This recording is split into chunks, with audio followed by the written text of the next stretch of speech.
बाजार से कमाई हर किसी को पसंद होती है, लेकिन कहते हैं ना कि जीवन में कुछ भी मुफ्त नहीं मिलता है। बाजार से अगर आपको कमाना है तो बाजार को समझना होगा और उसकी फितरत को समझना होगा। उसके मुताबिक आपको रणनीति बनानी होगी और धैर्य रखना होगा। इसी तरह की निवेश के गुर हम आपको सिखाते हैं। इटी मनी बनो अपना फाइनेंस मिनिस्टर में। मैं हूं आपके साथ कविता थपलियाल। शुरुआत करते हैं ऑन द शो के साथ।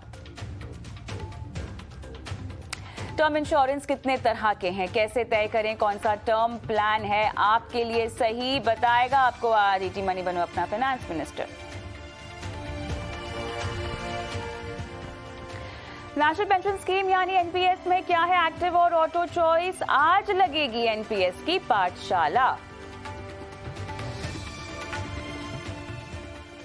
निवेश से पहले लक्ष्य तय करना और अपनी रिस्क क्षमता को समझना क्यों है जरूरी, बताएंगे आपको आज।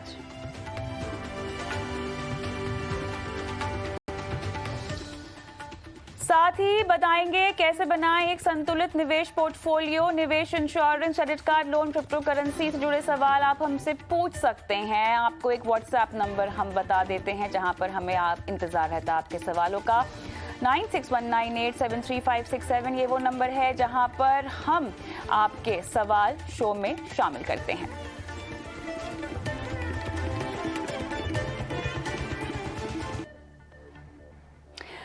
आज हम शो की शुरुआत करने वाले हैं फाइनेंशियल प्लानिंग के बहुत ही बुनियादी नियम के साथ, जो है अपनी लाइफ को सिक्योर करना, यानी अपने लिए एक लाइफ इंश्योरेंस प्लान खरीदना। और सबसे सही लाइफ इंश्योरेंस प्लान का जो प्रतीक है वो है टर्म इंश्योरेंस। टर्म इंश्योरेंस, वैसे तो कई लोगों को इसके बारे में जानकारी है, लेकिन इतने तरह के फीचर्स और इतनी तरह की वैरायटी आजकल आपको टर्म इंश्योरेंस में भी मिलती है कि कई बार लोग कंफ्यूज हो जाते हैं कि उनके लिए सही टर्म प्लान कौन सा है, कितना प्रीमियम वाला टर्म प्लान लेना चाहिए, किस तरह के फीचर्स वाला लेना चाहिए। लेकिन चलिए आज इन्हीं तमाम सवालों पर आपको समझाइश देंगे इटी मनी के सीईओ संतोष नवलानी। संतोष, गुड इवनिंग, स्वागत है आपका।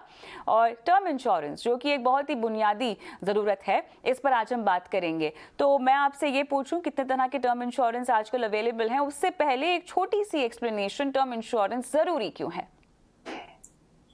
हाय कविता। जैसे कि आपने बताया बिगिनिंग में ही कि ये एक बुनियादी डिसीजन है या बुनियादी प्रोडक्ट है किसी की भी फाइनेंशियल प्लानिंग का। आपको इन्वेस्टमेंट्स करने के पहले आपकी लाइफ को प्रोटेक्ट करना सबसे ज़्यादा इम्पॉर्टेंट होता है, क्योंकि इन्वेस्टमेंट्स हम लोग धीरे धीरे करके लाइफ भर सेविंग करते हैं और उसका रिटर्न आप 10 सालों में, 20 सालों में या 30 सालों में कमाते हैं। लेकिन लाइफ अनप्रिडिक्टेबल है, किसी को भी किसी समय पे कुछ भी हो सकता है। और ऐसे अगर अनफोर्सीन इवेंट्स आते हैं लाइफ में तो फैमिली के लिए एक प्रोटेक्शन इम्पॉर्टेंट है। अगर जो आपके गोल्स आप इन्वेस्टमेंट्स अचीव करना चाहते हैं, अगर आप नहीं रहे तो वो गोल्स कॉम्प्रोमाइज़ नहीं होनी चाहिए, फैमिली की लाइफ कॉम्प्रोमाइज़ होनी चाहिए। इसलिए टर्म इंश्योरेंस सबसे ज़्यादा इंपॉर्टेंट प्रोडक्ट है आपकी फाइनेंशियल प्लानिंग का। ऑलराइट, देखिए लाइफ इंश्योरेंस का मकसद होता है रिस्क कवर के तौर पर इसको ट्रीट करना। आगे हम बढ़े उससे पहले हमें बहुत सारे लोग, संतोष, ये सवाल पूछते हैं कि अगर मेरे पास पर्याप्त निवेश है, ठीक है, तो मेरे ना रहने पर किसी भी तरह का लाइफ इंश्योरेंस प्रोडक्ट कैसे काम का होगा? कविता, अगर किसी इंडिविजुअल के ऊपर कोई डिपेंडेंस नहीं है या उसके पास इतनी वेल्थ है कि उसकी फैमिली उसकी एब्सेंस में या ना रहने में के बाद भी एक अच्छी लाइफस्टाइल या सेम लाइफस्टाइल मेंटेन कर सकती है और अपने फैमिली के पूरे लाइफ गोल्स जो होते हैं, बच्चों की एजुकेशन, बच्चों की शादी या अपना खुद का घर होना, अगर वो सब चीज़ें टेकन केयर ऑफ हैं तो आपको टर्म इंश्योरेंस की ज़रूरत नहीं है। तो ऐसा नहीं है कि अगर आपके पास अच्छी रकम जमा पूंजी है और फिर भी आपको टर्म इंश्योरेंस लेना, नहीं, ऐसा नहीं है। आपके पास इंश्योरेंस इसलिए होना चाहिए कि अगर आप नहीं रहे और आपकी फैमिली को कॉम्प्रोमाइज़ करना पड़ेगा, उस इवेंट के हिसाब से आप टर्म इंश्योरेंस खरीदते हैं, ना कि एक ब्लाइंड बाय होता है। बट हम जब भी फाइनेंशियल प्लानिंग की बात करते हैं तो हम टिपिकली ऐसी प्लानिंग इंडिविजुअल्स के लिए बात करते हैं जो कि अपनी अपने पास इतनी वेल्थ नहीं रखते हैं या इतनी वेल्थ अचीव नहीं कर पाए हैं अभी तक, इसलिए उनको फाइनेंशियल प्लानिंग की ज़रूरत ज़्यादा होती है। तो उस पर्सपेक्टिव से हम उसको बुनियादी बोलते हैं, बट अगर आप एक ऐसे इंडिविजुअल हैं कि जिसके पास भरपूर सेविंग्स हो और पूरी लाइफ गुजारने का पैसा ऑलरेडी अवेलेबल हो, तो आपको ज़रूरत नहीं है टर्म प्लान की। बहुत बढ़िया। अब देखिए, इतनी सारी लाइफ इंश्योरेंस कंपनियां तरह तरह के टर्म प्लान्स इंट्रोड्यूस करती हैं। सबसे पहले मुझे आप ये बताइए, किस तरह का कंफ्यूजन एक नॉर्मल पॉलिसी बायर के मन में हो सकता है इतने सारे फीचर्स को देखते हुए? सो सबसे पहला कन्फ्यूजन तो इंडिविजुअल्स में ये होता है, कविता, कि इंश्योरेंस में से अगर मैच्योरिटी पॉलिसी मैच्योरिटी पे अगर मुझे पैसे नहीं मिले, मतलब ये इंश्योरेंस काम का नहीं है। क्योंकि पहले सबसे बड़ा कन्फ्यूजन लोग इंश्योरेंस को एक इन्वेस्टमेंट के तरीके पे देखने का करते हैं। सो अगर आप लेट 90s और अर्ली 90s या 2000 के दशक में हम लोग हैं अभी, तो पूरे टाइम से लोगों को एक आदत रही है कि LIC की endowment policies, money back policies लेने का है, जिसमें टर्म प्लान या टर्म कवर बहुत या प्रोटेक्शन कवर बहुत कम होता है। तो लोगों को आदत है या लोगों को एक हैबिचुअल नेचर बन चुका है कि इंश्योरेंस से कुछ पैसा वापस मिलना चाहिए आपकी पॉलिसी मैच्योरिटी पे। तो इंश्योरेंस एक इन्वेस्टमेंट नहीं है, ये एक एक्सपेंस है आपकी प्रोटेक्शन के लिए। तो सबसे पहले ये कन्फ्यूजन दूर करिए। और अगर आप ये कन्फ्यूजन सॉल्व करके आगे बढ़ते हैं एक टर्म प्लान लेने के लिए, तो उसमें आपको अंडरस्टैंडिंग होनी चाहिए कि आपको कितने टाइम का या कितने अमाउंट का इंश्योरेंस कवर चाहिए, और फिर उसके बाद उस टर्म प्लान खरीदने के लिए बेस्ट तरीका आपके पास क्या है, जो आपकी फाइनेंशियल कंडीशन को सूट करे, और उसके बाद आपकी फैमिली के लिए क्या सुटेबल होगा। ये सब 4 जानकारी आप अगर पहले से प्लान करेंगे, तो आप एक बेटर टर्म प्लान खरीद सकते हैं। अब हम बात करते हैं टर्म प्लान्स के प्रकार के ऊपर। बहुत सारे लोग, एक तो इसको चुनने का जो क्राइटेरिया है वो लोगों को समझाना बहुत ज़रूरी है कि आपको किन क्राइटेरियाज के बेसिस पे टर्म इंश्योरेंस प्लान को ख़रीदना चाहिए। अधिकतर लोग जो है क्लेम सेटलमेंट रेशियो देखते हैं। बहुत सारे लोगों के लिए महंगा प्रीमियम एक बहुत बड़ा कंसर्न होता है। लेकिन जो तरह तरह के टर्म इंश्योरेंस प्लान्स अभी अवेलेबल हैं, उसमें से आपके लिए कौन सा सही है, ये हम कैसे चुने और क्राइटेरिया क्या होना चाहिए? सो कविता, टर्म प्लान्स एक्चुअली काफ़ी स्टैंडर्डाइज्ड हैं अक्रॉस मार्केट्स। उसमें जो बेस फीचर्स होते हैं वो मोर और लेस हर इंश्योरेंस कंपनी के सेम होते हैं। तो जैसा कि आपने बताया, बहुत लोग क्लेम सेटलमेंट रेशियो को देख के पॉलिसी खरीदना चाहते हैं, जो कि अच्छी बात है। आपको अगर आपके इंश्योरेंस कंपनी का ट्रैक रिकॉर्ड पता नहीं होगा, तो आपको कॉन्फिडेंस नहीं आएगा कि कल जाके आप अगर नहीं रहे तो आपकी फैमिली को वो राशि मिलेगी नहीं मिलेगी, उसकी गारंटी या सर्टेनिटी या अश्योरेंस आपके पास नहीं होता है या कम होता है। तो आप क्लेम सेटलमेंट रेशियो को जरूर देखिए। और उसके बाद आप ये भी देखिए कि आप एक single mindedly low cost policy लेने में नहीं जा रहे हैं, बट इंश्योरेंस कंपनी की स्टैंडिंग, उसकी उसकी सर्विसिंग नेटवर्क और उसका क्लेम सेटलमेंट रेशियो, तीनों साथ में देख के ही आप ले रहे हैं डिसीजन एक टर्म प्लान खरीदने का। और उसके बाद एक और चीज़ होती है कि आप इसको कहाँ से कैसे लें। तो अगर आप टिपिकली कोई भी इंश्योरेंस कंपनी, ऑनलाइन कंपनीज जो होती हैं बहुत सारी, जहाँ पे टर्म प्लान्स मिलते हैं, one of them being ET money, आप ईटी मनी पे आके अपना प्रीमियम चेक कर सकते हैं और डिसाइड कर सकते हैं। तो आप ऑनलाइन ले सकते हैं, और typically some kind of online policies are discounted as well, तो आपको कम प्रीमियम में मिलता है। अगर आप एजेंट से या एक ऑफलाइन में टर्म प्लान खरीदते हैं, तो कभी कभी उसमें ज़्यादा कमीशन होने की वजह से वो महंगे भी होते हैं। तो आप एक इंश्योरेंस कंपनी की वेबसाइट से या कोई ऑनलाइन इंश्योरेंस एग्रीगेटर या ईटी मनी जैसे ऐप पे आप कंपेयर करके आप एक सही चुनाव कर सकते हैं पॉलिसी का। चलिए, इसमें से मुझे ये बताएं कि रिटर्न ऑफ प्रीमियम तरह की जो पॉलिसीज़ होती हैं, मेरे ख्याल से टर्म इंश्योरेंस में ये काफ़ी ज़्यादा पॉपुलर है। ये आपको सस्ती तो मिलेंगी नहीं, इनकी प्रीमियम की जो कॉस्ट होगी वो अगर आप खरीदते हैं अभी तो ज़्यादा ही होगी, लेकिन इस तरह की पॉलिसीज़ क्या हमें लेनी चाहिए और इसका जो पे आउट है उसका स्ट्रक्चर कैसे होगा?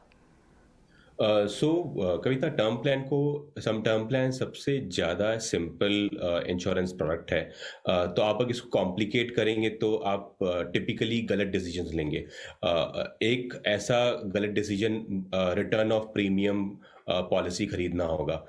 जैसे कि हमने पहले डिस्कस किया शो में कि एक इंश्योरेंस का ऑब्जेक्टिव या इंश्योरेंस प्रोडक्ट का ऑब्जेक्टिव ये होता है कि अगर आप नहीं रहे तो आपकी फैमिली को पैसे मिलें। अगर आप रिटर्न ऑफ प्रीमियम पॉलिसी ले रहे हैं, मतलब ये है कि मैच्योरिटी पे आप एक हेल्दी इंडिविजुअल हैं और आपको कुछ नहीं हुआ है और उस समय पे आपको कुछ पैसे वापस मिलेंगे। इसका मतलब ये है कि जितना आपने प्रीमियम भरा है पिछले 20, 30, 35, 40 सालों में, उसमें से टैक्स जो जीएसटी लगता है वो काट के पूरे पैसे आपको वापस मिलेंगे। तो आप टिपिकली इसको ऐसे कंपेयर कर सकते हैं कि जो नॉर्मल रेगुलर टर्म प्लान की एक एनुअल प्रीमियम होती है और रिटर्न ऑफ प्रीमियम में जो प्रीमियम होती है, आप उसको कंपेयर करिए। तो अगर आप एक 30 साल के इंडिविजुअल हैं और आप 35 साल का 1 करोड़ रुपए का टर्म प्लान लेते हैं एज ए नॉन स्मोकर, तो टिपिकली उसका एनुअल प्रीमियम 10 से 11 हज़ार रुपए का होता है। यहीं अगर आप रिटर्न ऑफ प्रीमियम पॉलिसी खरीदेंगे तो वो 21 हज़ार के आसपास आपका एनुअल प्रीमियम होगा। मतलब आप 10 से 11 हज़ार रुपए सालाना ज़्यादा दे रहे हैं for 30 years, 35 years, 40 years. Now अगर आप ये सिंपल एक म्यूचुअल फंड एसआईपी करते हैं, एक इंडेक्स फंड में पैसा लगाते हैं और 10, 11, 12% के एगर पे आप अपना पैसा ग्रो कर सकते हैं, तो ये पैसा 10 गुना हो सकता है आपकी इन्वेस्टमेंट का। अगर आप सिर्फ वो जो ऐसा आप पैसा बचा रहे हैं उसी को आप एक 30 साल के लिए एसआईपी करें 10 हज़ार रुपए की, तो 1.2 लाख आप पूरे 30 सालों में कुछ 3, 3.5 लाख रुपए इन्वेस्ट करेंगे, जो कि शायद 30, 35 लाख रुपए हो सकते हैं। तो अगर आप कंपेयर करेंगे तो रिटर्न ऑफ प्रीमियम पॉलिसी खरीदना बहुत ज़्यादा महंगा डिसीजन होगा एक इंडिविजुअल के लिए, और मैं रिकमेंड करूंगा कि आप इसको कभी भी कंसिडर नहीं करें। अब मुझे आपसे ये जानना है कि जिस भी तरह के लोगों को हम समझा रहे हैं कि आपको टर्म इंश्योरेंस लेना चाहिए, क्या टर्म इंश्योरेंस खरीदने के लिए और जितने प्रकार हम यहाँ बताना चाह रहे हैं लोगों को, उन प्रकार को देखते हुए क्या कोई स्पेसिफिक एज है जो आपको ध्यान में रखनी चाहिए टर्म प्लान खरीदने से पहले? जैसे ही हम इन्वेस्टमेंट्स में बोलते हैं, जितना जल्दी आप स्टार्ट करेंगे उतना आपके लिए बेहतर होगा। वो बेहतर इसलिए होता है कि आपको एक बड़ी राशि पे पहुंचने के लिए कम इन्वेस्टमेंट करनी पड़ती है, क्योंकि पावर ऑफ कंपाउंडिंग ज़्यादा मिलता है। वैसे ही सेम चीज़ इंश्योरेंस में अप्लाई करती है। आप जितना जल्दी इंश्योरेंस लेंगे, आप उतने ही हेल्दी इंडिविजुअल शायद होंगे। आपके कोई हेल्थ हिस्ट्री नहीं होगी, शायद आपके पास अर्निंग कैपेसिटी भी होगी इन द अर्लियर ईयर्स। और इंश्योरेंस कंपनी उस टाइम पे जब आपको इंश्योरेंस देती है तो सस्ता प्रीमियम लगाती है, क्योंकि आप एक यंग इंडिविजुअल, हेल्दी इंडिविजुअल हैं। तो आपको कुछ होने की जो प्रोबेबिलिटी होती है या पॉसिबिलिटी होती है वो कम होती है, इसलिए प्रीमियम कम होते हैं। जैसे जैसे आपकी एज बढ़ती जाती है वैसे वैसे मोस्टली लोगों को हेल्थ इश्यूज होते हैं, कुछ हेल्थ हिस्ट्री बन जाती है या एक मेडिकल टेस्ट आने के बाद कुछ कॉम्प्लिकेशंस आ सकते हैं। तो जैसे जैसे वो आते हैं तो इंश्योरेंस कंपनी का रिस्क बढ़ जाता है आपके ऊपर, तो इसलिए वो लोग प्रीमियम बढ़ा देते हैं। तो आप जितना जल्दी इंश्योरेंस लेंगे उतना जल्दी अच्छा रहेगा, लेकिन ये इम्पॉर्टेंट है कि जब भी आप लें तो आपके पास एक मेथड होनी चाहिए कितना इंश्योरेंस चाहिए। तो आप 25 साल के इंडिविजुअल हैं, आपके पास कोई फैमिली रिस्पॉन्सिबिलिटी नहीं है, आपके पेरेंट्स सेल्फ सफिशिएंट या कंप्लीटली इंडिपेंडेंट हैं, तो आपको टर्म इंश्योरेंस की जरूरत नहीं है। तो आप अननेसरी टर्म प्लान मत खरीदिए। लेकिन आपके प्लान्स हैं कि आप बहुत जल्दी एक फैमिली बनाने वाले हैं, आपकी मैरिज होने वाली है, या आपके पास प्लान है कि आपको एक घर खरीदना है अपनी फैमिली के लिए, तो आपने गोल्स को प्रोटेक्ट करने के लिए आप टर्म प्लान उस समय पे ले सकते हैं। तो जब जब आपको डिसीजन हो जाए कि आपको टर्म प्लान की जरूरत है तो आप जल्द से जल्द लीजिए, उसको डिले मत करिए। ये तरीका सही रहेगा सोचने के लिए। एक और चीज़, अभी टर्म प्लान्स के साथ ना बहुत सारे राइडर्स आने लग गए हैं यहाँ पर संतोष, क्योंकि हम जानते हैं कि एक तरह से लाइफ इंश्योरेंस आपके ऊपर जो आर्थिक जिम्मेदारियां हैं या आपके ऊपर जो लाइबिलिटी है उसको कवर करने के लिए भी काम आता है। इसीलिए यहाँ पर बहुत सारे राइडर्स इंट्रोड्यूस किए जाते हैं, जोड़ दिए जाते हैं टर्म इंश्योरेंस प्लान के साथ। चाइल्ड एजुकेशन कवर की बात हो और एक फीचर यहाँ पे इंक्रीजिंग सम एश्योर्ड का भी है। इस तरह के जो एक तो ये वेरिएंट्स के तौर पर भी आते हैं, राइडर्स के तौर पर भी आती हैं कुछ चीज़ें। कैसे डिसाइड किया जाए कि वेरिएंट के तौर पे इस प्रोडक्ट को खरीदें या राइडर के तौर पे इस प्रोडक्ट को खरीदें? नहीं तो कविता, दोनों चीज़ें इंपॉर्टेंट हैं। अगर आप वेरिएंट्स देखेंगे तो वेरिएंट्स, हमने एक रिटर्न ऑफ प्रीमियम पॉलिसी के बारे में बात करी। एक सिंगल प्रीमियम पॉलिसी भी होती है जिसमें आप पूरा पैसा अपनी इंश्योरेंस का 30-35 साल के इंश्योरेंस कवर का एक साथ दे देते हैं। तो ये भी एक सही डिसीजन नहीं होता है हम बहुत लोगों के लिए, क्योंकि आप जब पूरा पैसा एक साथ देते हैं तो भले ही आपको लगेगा कि बहुत सस्ता पड़ा मुझे, लेकिन जब आप उसकी टाइम वैल्यू ऑफ मनी निकालेंगे कि उसकी अपॉर्चुनिटी कॉस्ट क्या थी, वही पैसा आप अगर रेगुलर प्लान खरीदते हैं और बाकी पैसा आप एक म्यूचुअल फंड, एसआईपी में या इंडेक्स फंड में या खुद ही इक्विटीज़ में इन्वेस्ट करके अच्छे से प्लान करते तो शायद आप ज़्यादा पैसा कमा पाते और आपका नेट प्रीमियम कॉस्ट कम हो जाता। तो एक सिंगल प्रीमियम पॉलिसी भी होती है रिटर्न प्रीमियम के अलावा। एक और पॉलिसी वेरिएंट होता है लिमिटेड पेड टर्म प्लान होते हैं, जिसका मतलब ये होता है कि आप अगर इंश्योरेंस 30 या 40 साल या 35 साल का ले रहे हैं तो आपको ऑप्शन मिलता है कि आपका अपना पूरा प्रीमियम ऐसे भर दें कि वो 5 साल या 10 साल या 15 साल में ख़त्म हो जाए। तो ये एक अच्छा वेरिएंट है, बट फॉर इंडिविजुअल्स जिनके पास एक स्टेबल जॉब नहीं है या स्टेबल इनकम नहीं है, या उनकी एज इतनी हो चुकी है कि अर्निंग ईयर्स शायद पॉलिसी कवर से कम है। तो फॉर एग्जांपल आप अगर 45 इयर्स के इंडिविजुअल हैं या 40 इयर्स के इंडिविजुअल हैं और आपका प्लान है रिटायर होने का 10 या 15 साल में, और आपका जो पॉलिसी कवर है वो 35 या 40 साल का, तो नेचुरली आप चाहेंगे कि रिटायरमेंट के टाइम पे एक लायबिलिटी हर साल नहीं हो हमारे सर के ऊपर।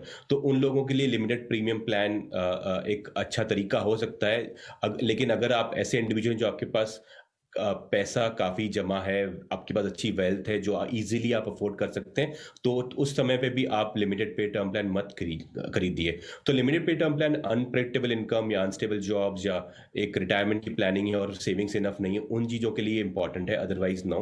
और ये यंग जो लोगों को बिल्कुल नहीं खरीदना चाहिए, क्योंकि आपको लगता है कि आप एक लायबिलिटी जल्दी सर से उतार रहे हैं, लेकिन टर्म प्लान का मतलब ये होता है कि आपको कभी भी कुछ हो जाए, जो कि नियर फ्यूचर में भी हो सकता है, तो आपका जो कॉस्ट है वो अननेसेसरली ज़्यादा है, बिकॉज लिमिटेड पे टर्म प्लान का एनुअल प्रीमियम ज़्यादा होता है। तो लिमिटेड प्रीमियम जो टर्म प्लान होते हैं, लिमिटेड पे जो प्लान्स होते हैं, वो कुछ लोगों के लिए अच्छे होते हैं। आपको इंपॉर्टेंट है अंडरस्टैंड करना कि आपके लिए वो सही है कि नहीं है।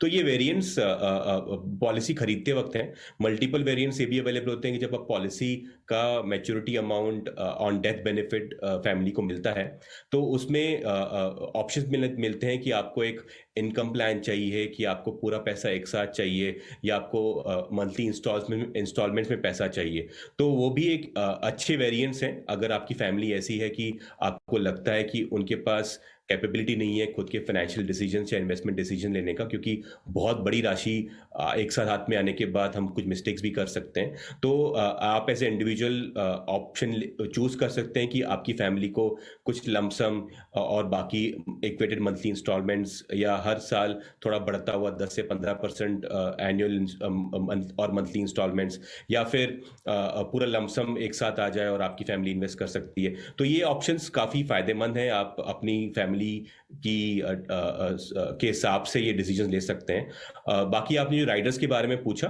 राइडर्स एक्चुअली एक महत्वपूर्ण चीज़ें होती हैं, लेकिन कौन से राइडर्स होने चाहिए कौन से नहीं, वो एक इम्पॉर्टेंट लीवर है। मैं कहूँगा कि जो आपके हेल्थ ओरिएंटेड राइडर्स हैं, कि अगर आपको कुछ डिसेबिलिटी हो जाए और आपके प्रीमियम्स वेव ऑफ हो जाएं, या आपको कुछ कोई लाइफ थ्रेटनिंग डिजीज हो जाए और लेकिन अभी तक आप हॉस्पिटलाइज्ड हैं या आप जीवित तरीके से हैं, तो आपके पास इनकम अर्निंग कैपेसिटी नहीं है, लेकिन आप एक फैमिली पे डिपेंडेंट हो चुके हैं, तो उस टाइम पे इंश्योरेंस कंपनी कुछ पे आउट आपको पे कर दे।